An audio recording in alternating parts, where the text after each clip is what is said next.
Negara kita dan gerakan boikot sebenarnya sangat-sangat serasi.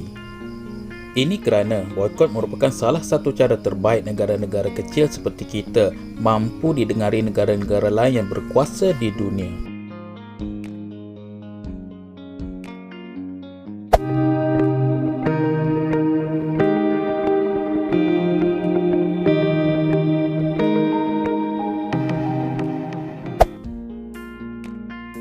Slogan boikot McDonald, boikot Starbucks, boikot Astro, boikot makcik Kemboja dan bermacam lagi gesaan sering kali kedengaran. Pernahkah anda tahu tentang beberapa gerakan boikot yang benar-benar meninggalkan kesan kepada masyarakat kita tanpa kita sedari? Berikut adalah 5 gerakan memboikot yang kami rasakan banyak membentuk identiti masyarakat kita ketika ini.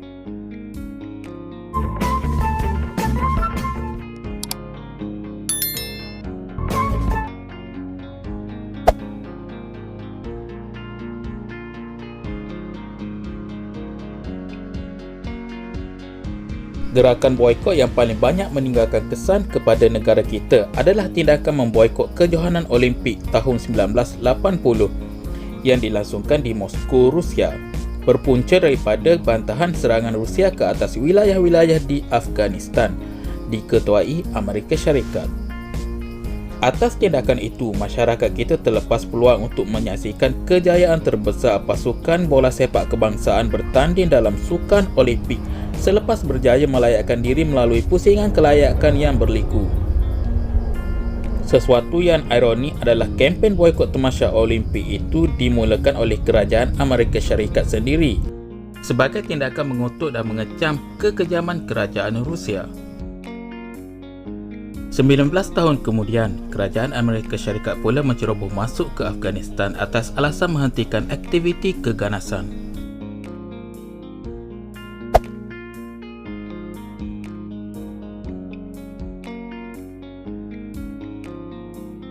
Kempen memboikot Petronas telah melalui banyak fasa dan setiap kali kenaikan harga minyak berlaku, Petronas akan dipersalahkan kerana didakwa penyebab utama kenaikan itu. Sehingga pernah dilaporkan berlaku serangan fizikal ke atas pekerja berpakaian uniform Petronas di dalam komuter sekitar tahun 2008. Perkara itu kembali memuncak pada tahun 2015 selepas berlakunya kenaikan harga minyak dengan Petronas dituduh menjadi pihak yang menentukan dan menetapkan harga minyak dalam pasaran kita. Gerakan memboikot ini cukup besar sehingga memerlukan Tun Dr. Mahathir Mohamad masuk campur bagi menerangkan kenapa harga minyak perlu dinaikkan untuk meredakan kemarahan orang ramai yang ketika itu lebih mempercayai tuduhan pihak tertentu.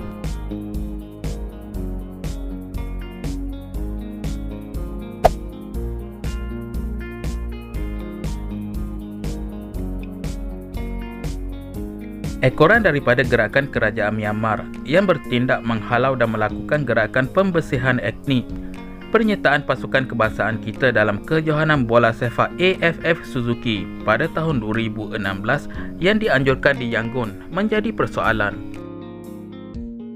Gesaan untuk memboikot kejohanan tersebut datang selepas beberapa insiden melibatkan orang etnik Rohingya yang dilaporkan mengakibatkan tokoh-tokoh seperti Dr. Muhammad Asri Zainul Abidin bertindak mengeluarkan kenyataan menggesa Persatuan Bola Sepak Malaysia menarik diri dari kejohanan yang sudah disertai separuh jalan. Reaksi kepada gesaan itu menyebabkan wujud perbalahan serta kerisauan seandainya tindakan itu akan menyebabkan penganjuran acara bola sepak di Tamasya Sukan SEA 2017 bakal terjejas.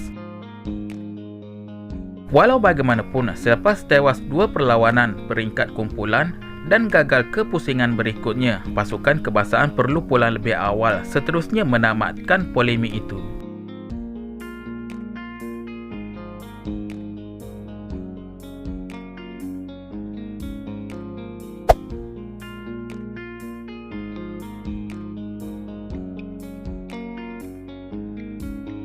Salah satu gerakan boikot yang menimbulkan keresahan kepada orang ramai adalah kempen memboikot produk Gardenia.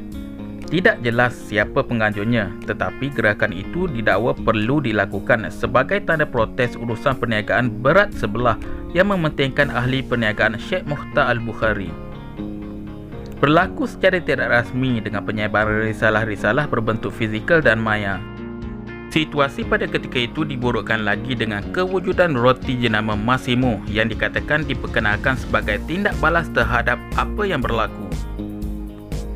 Lama juga isu ini dipanjangkan sehingga menjadi satu isu perkauman di mana masyarakat Melayu terus menyokong roti jenama Gardenia sementara masyarakat Cina hanya membeli produk jenama Massimo.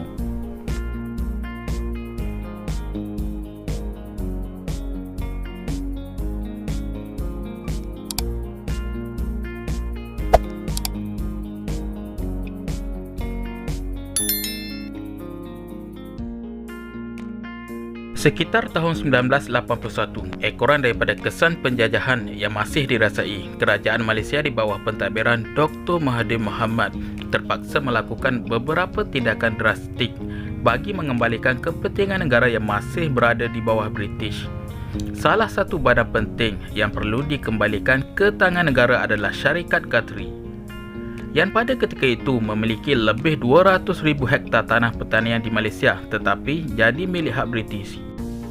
Perdana Menteri bekerjasama dengan tokoh korporat terkemuka Khalid Ibrahim, bekas Menteri Besar Selangor, untuk merampas kembali syarikat itu melalui taktik licik memanipulasi pasaran saham London yang tidak menyalahi sebarang undang-undang, membolehkan pegangan saham Guthrie kembali kepada tangan tempatan. Sebagai tindak balas, kerajaan Britain menaikkan yuran pendidikan untuk rakyat Malaysia di sana meningkat daripada £300 ke £900 untuk satu unit subjek.